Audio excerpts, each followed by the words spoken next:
Guess what I did for Christmas? I went to Denmark. And you know what? I'm back for Christmas because my girlfriend wants to celebrate Christmas with her family.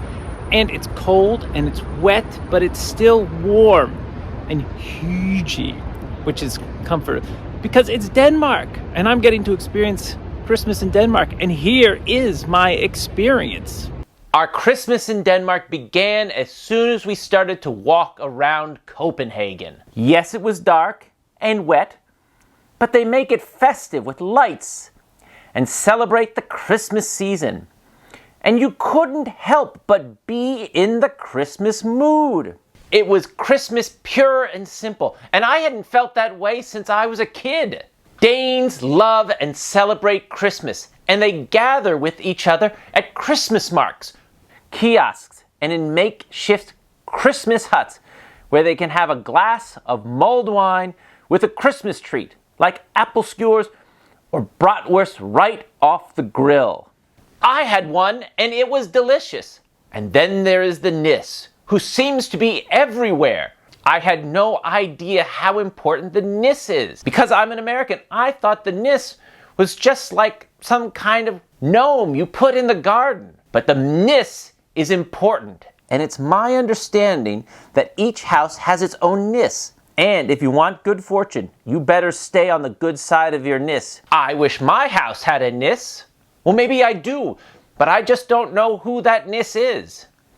And they have a lot of Nisse at Tivoli. Yes, Tivoli. Of course we went to Tivoli. Tivoli's Christmas market, yes, it's over the top and a lot of make-believe, but isn't that what we want at Christmas? I do. And that's why we like to think about Christmas, even when it's not Christmas, because we're always looking for the fanciful. And for more Christmas tradition, you can go to La Glace, that was established in 1870. So they've seen a bunch of Christmases. And they have a wide variety of Christmas cakes, cookies, and candies. My girlfriend bought her mother this wonderful marzipan heart, but she is afraid her mother might not eat it because it is too beautiful. So I guess there is some health benefits to having really beautiful food. When we visited her mother in Aarhus, a town where we also took the opportunity to visit the Old Town, or Den Gamle By. The Old Town had an exhibit that sketched the history of Christmas in Denmark. The exhibit revealed that Danes in the past at Christmas played erotic games, scolded a goat, and gave gifts that were inspired by the French Revolution, like a miniature guillotine. How's that for a Merry Christmas? And the Old Town also had a restaurant that made traditional Christmas dishes that you could sample. The Christmas platter had things on it like salted goose breast, head cheese, and a Christmas sausage. It was delicious and gave my taste buds a taste of traditional Danish Christmas. My girlfriend's mother also gave us a lot of Christmas cheer. She made a traditional Christmas dish, Aebleskiver, or Danish apple pork, which was delicious, and cornflake tops, which we ate while her mother taught us how to make traditional Danish Christmas paper cuts that were, believe it or not, invented by Hans Christian Andersen. Did you really think that Hans was not going to appear in this video? Hans is all over Denmark and Danish culture. And when we made a stop in Odense, Hans Christian Andersen's birthplace, where they have the Hans Christian Andersen Museum and a statue of him half submerged in the harbor. Behind me is the submerged bust of Hans Christian Andersen. That's right, Hans. And it was at my girlfriend's father's home in Sæby where we spent the actual Christmas day. Sæby is a smaller town, but it still had all the Christmas spirit you could want. Their streets were lit up, its town square had a majestic Christmas tree, and of course, there was more mulled wine. Her father made a pork roast. In fact, it was one of the first pork roasts he had made in 20 plus years. But he was determined. Just look at those pictures of that prep work. Look, all the prep he did. It was like a cooking show. He put a great deal of effort into it because he wanted to have a great Christmas for us, and it paid off. It was a fantastic Christmas dinner. Look at that roast with the cracklings. And it tasted just as good as it looked.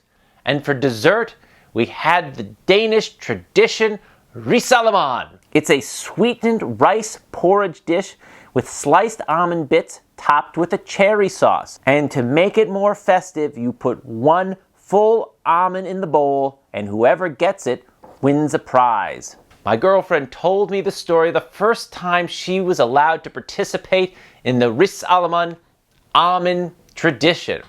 She was 4 years old and didn't know that getting the full almond was so special. She got the full almond in the first bowl and ate it and said nothing.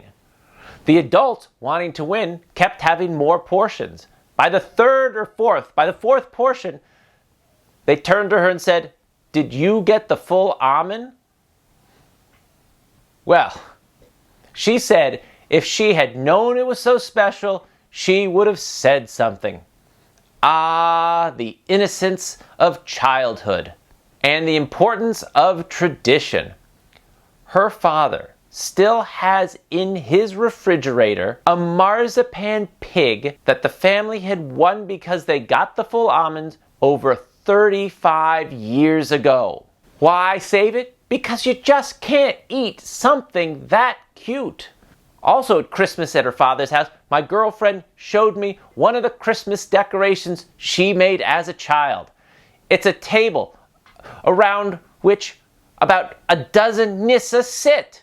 And each of these Nisse have slightly different smiley faces because no two Nisse are the same. And again, I need to find out who the Nisse is for my house. And here's how I know that Danish people in Denmark take Christmas very seriously. Because on Christmas Eve and on Christmas Day, pretty much every store is closed. Even the supermarket.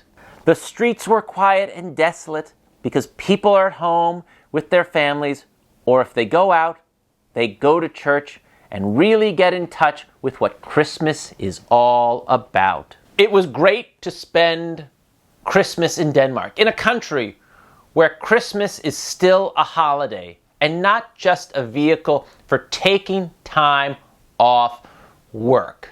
They still had a few things that reminded me of Christmas in America.